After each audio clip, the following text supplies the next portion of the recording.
The Celtics, they upset the Sixers in Game 1, 117-101. Will the Sixers rebound in Game 2?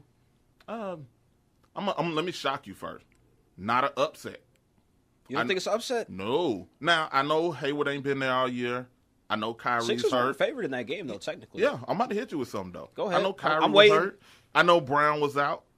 But it's the first game in Boston. They say Brown's returning for Game 2. Yeah, he should be there. Oh, yes. But that home court advantage is, it's a lovely thing to have. And Brad Stevens is the best coach in the playoffs right now. It's not an upset. The 76ers, they babies in this thing. I think you also have to pay attention that the Sixers had a week off without a game before they played this game. So the Celtics were just fresh off of their win. Oh, yeah. So when you take the time off, there's practice and all, but there's nothing like actually playing and staying warmed up and ready. The Celtics did look kind of like the Spurs. They looked relaxed. Rozier looked like a veteran. Jason Tatum looked aggressive. Him and Al Horford were playing well. Al Horford looked sometimes like the best player on the court. They weren't scared of shooting those threes either. No, not at all, not at all. I was shocked with Tatum. I was like, where did this guy come from? He was doing good all playoff, but he almost put up 30 last game. I didn't expect that guy. Yeah, and I'll say this about the Sixers. With Brown coming back, Jaylen Brown, I was very disappointed.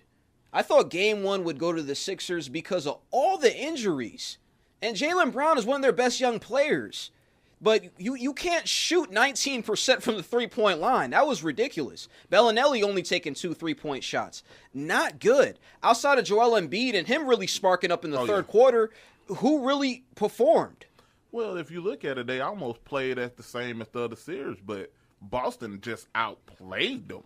Flat out. You got Tatum 29. You got Rozier, I think, had 28.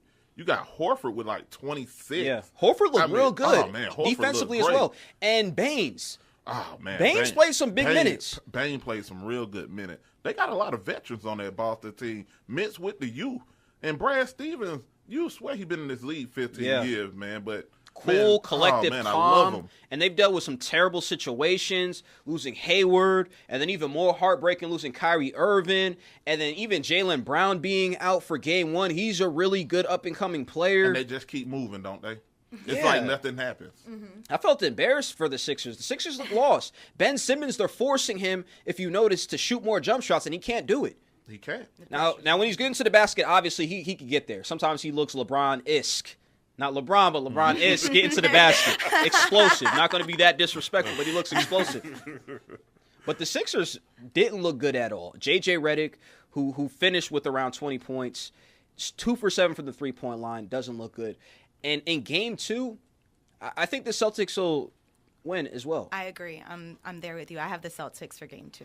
It's going to be a better game. I won't be surprised if the Sixers win, but the thing is, they in a dogfight, and they need to realize that. And I think Game 1 set the real tone. That's why I said it wasn't an upset. I expected everything I saw from Boston. Now, what do the Sixers need to do, Marvin, in Game 2 if they're going to win that game? What do they need to do? They got to pass that ball around more. Ben Simmons got to step up. If you, like you said, they played off of him a lot, made him take that shot.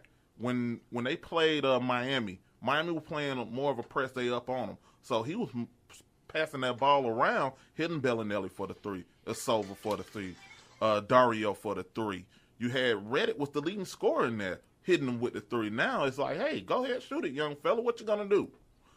So Ben Simmons gotta be who he was, because they're gonna make him shoot the ball, and if he keep missing, they're gonna lose. Can he adjust and make these jumpers? Is he capable of doing it, or is that just going to be limited throughout the playoffs? A lot of people are picking them to beat the Celtics. They are favored in the series to beat the Celtics. Some people think the NBA Finals, which I think is ridiculous. The coach got to make that adjustment. The coach need to help him out. He should have known this was coming already. That's my opinion on it.